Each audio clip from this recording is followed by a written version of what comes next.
The Black Horse of Sutton.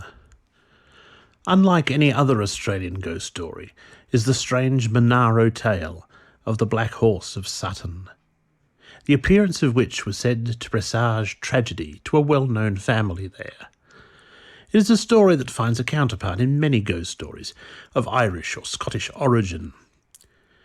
The visitations originated with a fatal accident involving the father, a large landowner in the early days.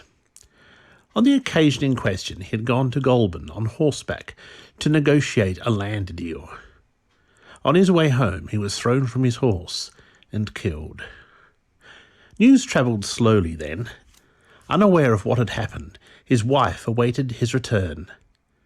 It was summertime and evening. She was sitting on the veranda when she heard the distant echo of a horse's hoofs coming in the direction of the homestead. Naturally, she assumed it was her husband returning.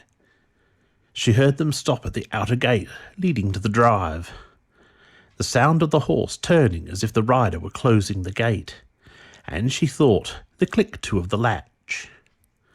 The hoofbeats came closer, and she called out to her husband, but there was no answer.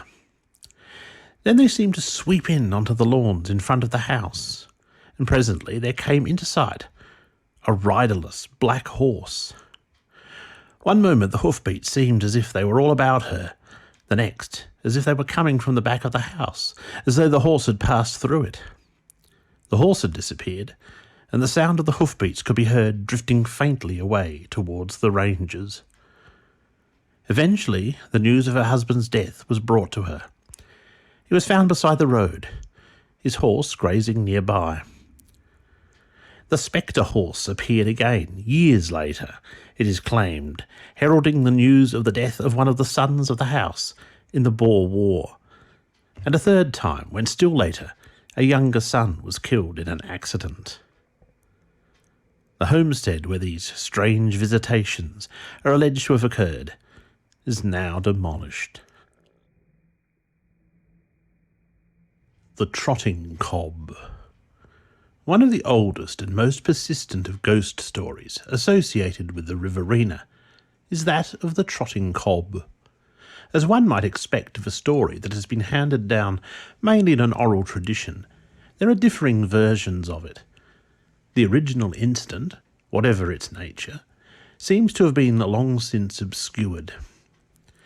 The Trotting Cob was alleged to haunt a spot on the plains, subsequently called Trotting Cob, between Wanganilla and Pine Ridge, appearing as a spectre riding a horse and nursing a bloody head between ribs and elbow. Sometimes it is pictured as riding about a wayside shanty. Another version, probably one emanating from around the drover's campfire, has it as a phantom rider who appears among a mob of cattle at night, causing them to stampede. An early explanation of its ghostly appearance puts it down to the work of a stockman playing a practical joke, dressing up in a white sheet and riding a black horse, liberally daubed with phosphorescent paint. It is difficult to imagine any bushman, however much given to practical jokes, behaving so stupidly. There was nothing amusing about stampeding a sleeping mob. The alleged explanation would appear to have no greater claim to authenticity than the story it purports to explain. The tale of the Trotting Cob is said to have been much favoured by early coach drivers in the area as a good tale with which to impress a new chum.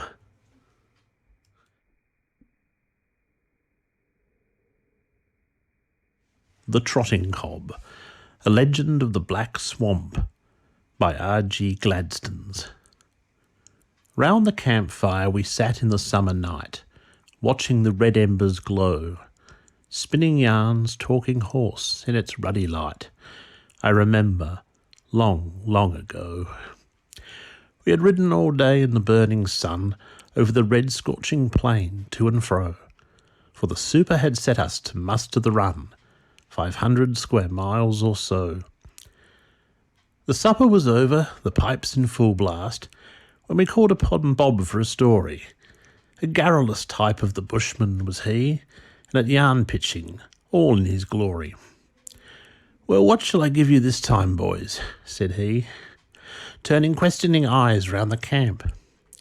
"I'll give us the yarn of the trotting cob who startled you at the Black Swamp." "Well, this was the way of it, boys," said he. "You know that infernal old spot, stuck right in the midst of the Old Man Plains, and where is the drover does not? In the winter stock camp from Hay to the Murray, a dark and desolate camp. I don't want to stop there again in a hurry, that dreary and dismal Black Swamp. We had travelled our beast from the camp at the ridge, over the wide-stretching treeless plain, and I had the midnight watch to keep, and I didn't half like the game. For 'twas said that far back in the early days, a drover camped there with his mob, and one of his men broke his neck on the spot by a fall from a grey trotting cob. And every night, 'twixt 12 and 1, his ghost returns to the swamp, and riding the wraith of the old grey cob, rounds up all the cattle on camp. I had been on watch half an hour or so, in the dreary and cheerless night, when all of a sudden my horse started back, snorting and quivering with fright. And well he might, for out of the gloom rose the ghost of a horseman and steed, riding like mad, while each bullock turned tail and scoured over the plain at top speed. You may bet I was scared as I rode back to camp and roused the boss out of his bunk. He wouldn't quite swallow my yarn of the ghost, and reckoned I'd gone and got drunk. For you know, on the road, not far from the place, was the crib where they sold fighting grog, and he swore I had been there and got on the spree. Their liquor would stiffen a dog. As soon as the dawn broke, we got on the track of the beasts. It was easy to follow, for they had torn up the earth in their terrible rush, and we came upon them down in the hollow. Near the bridge across the Billabong Creek they had stopped and were quietly feeding, for they had covered 5 miles in their headlong flight, and were heartily sick of stampeding. You would say that I lie. I'd forgive you almost, for it does seem a queer sort of history. But many an old hand has seen that same ghost, and no one has cleared up the mystery. One thing is quite certain, old drovers maintain that cattle won't rest on that spot, whether scared by the ghost or the will-o'-the-wisp. Well, good night, lads. I'm tired, if you're not.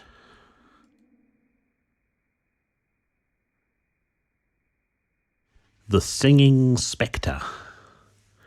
One of Australia's oddest ghosts must surely have been the Singing Spectre, a ghost with a rather bizarre sense of humour or retaliation. It is a story passed down in the Monaro district of New South Wales, and little more than the barest outline appears to have survived in the transmission. The story dates from the days of early settlement in the area, and was known locally as that of the Martinet Major. After the manner of the times, the latter, a bachelor and a squatter, employed many convicts on his property.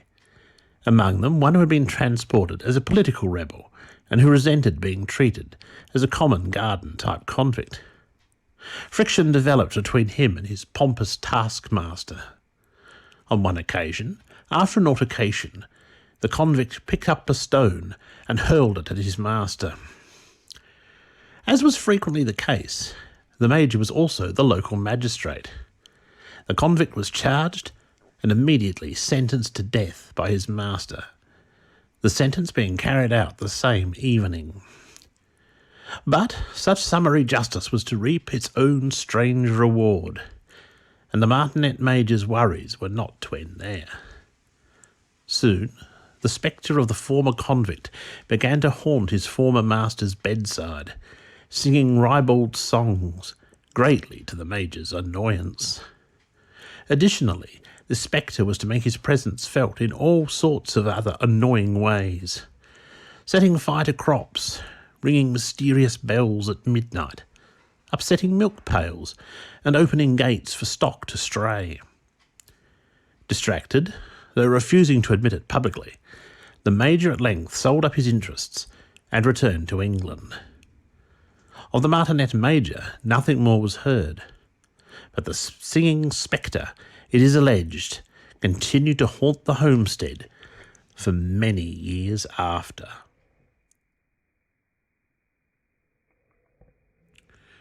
Broom's fading beacon.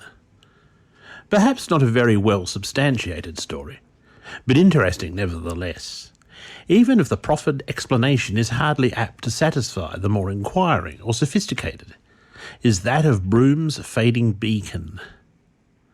For long it is claimed a dimming of the Buccaneer Rock beacon at Broome, Western Australia, has defied adequate explanation. Unaccountably on occasions, and even in quite clear atmosphere, the beacon, it is said, will become dim, as if veiled with mist. In former times, when Broome was a busy port, skippers often complained of it, and from time to time the light was examined and thoroughly cleaned, but persisted in exhibiting this peculiarity. In the heyday of the pearling era, when Japanese divers constituted a large part of the town's population, divers claimed any such maintenance was pointless. The phenomenon, they insisted, bore a different explanation. The dimming was due to the souls of departed divers gathering about the light, which in their former existence had so often winked a friendly eye across the dark wastes of sea, guiding them safely home. The Whaler of the Fountain Inn. Said to be one of the first hotels built in South Australia, the old Fountain Inn at Encounter Bay had the reputation of being haunted by the ghost of a whaler, believed to have been killed there in a brawl with other seamen in the days when the inn, the only one in Miles, was much frequented by whalers. Legend has it that his body was dragged across the sand and cast into the sea.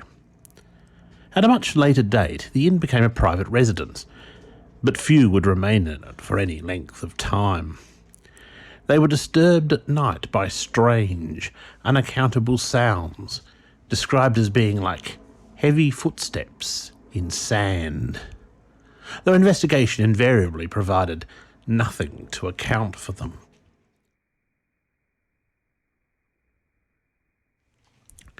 A Semaphore Wraith. A house in the Adelaide suburb of Semaphore is alleged to be haunted by the ghost of a lady in a nightgown. In 1918, a family moved into the house, which they noticed contained one room, obviously built at a much earlier date than the rest. It was allotted their youngest son, a lad of 7, as his bedroom. The lad announced one morning that a lady in a white nightgown had visited his room during the night and lingered a while by the side of his bed. The parents dismissed it as a childish dream. However, a day or two later, his mother, whilst going about her tasks, was startled to see a similar figure emerge from the room and move out into the garden. According to the story as it has been recorded, she said nothing to the rest of the family, but lost no time in disposing of the house and moving elsewhere.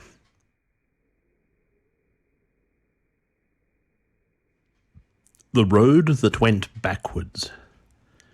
One of the most unusual and grim of Australian ghost stories, even if surviving only in outline form, comes from the far northwest of Tasmania, where the swift-flowing Pieman River, known thereabouts as the Coroner, flows by the ghost town of the same name. A diggings that, like so many others, sprang up overnight and was as rapidly deserted in favour of golden promises beckoning elsewhere. The story has come down in little more than fragments and is a tale of a haunted road. The country in those parts is wild, rugged, forbidding. It was easier, in fact, for the impatient diggers vacating the Coroner Rush to risk floating their possessions down the fast-running river than to attempt to force a way out on foot. In these grim surroundings, round about the same time, there lived 2 bushworkers, sawyers probably. The story goes that one wild night of wind and rain, they sat inside their hut yarning. The yarning drifted into argument, and eventually into a violent quarrel, in the heat of which one killed the other with an axe. Later, the man realised the enormity of his deed and fled into the night, intending to steal a boat and make his way to safety via the river.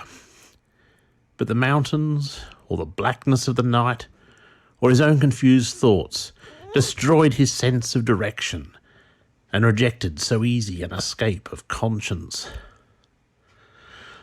Though blundering forward towards his objective, presently he found himself back at the scene of his crime. Again and again he tried, but always the road led his steps back to the hut and his murdered mate. Next morning, a party of prospectors found him on the road in a distraught state. He told them his tale, and then, without warning, shot himself. Ever since, that tortuous track has been haunted, and should you ever chance upon it, you will encounter someone coming towards you, and such is the bewitchment attaching to the place and its road that turns ever backwards, you will be startled to discover that that person will be yourself, and for you there will be no way out.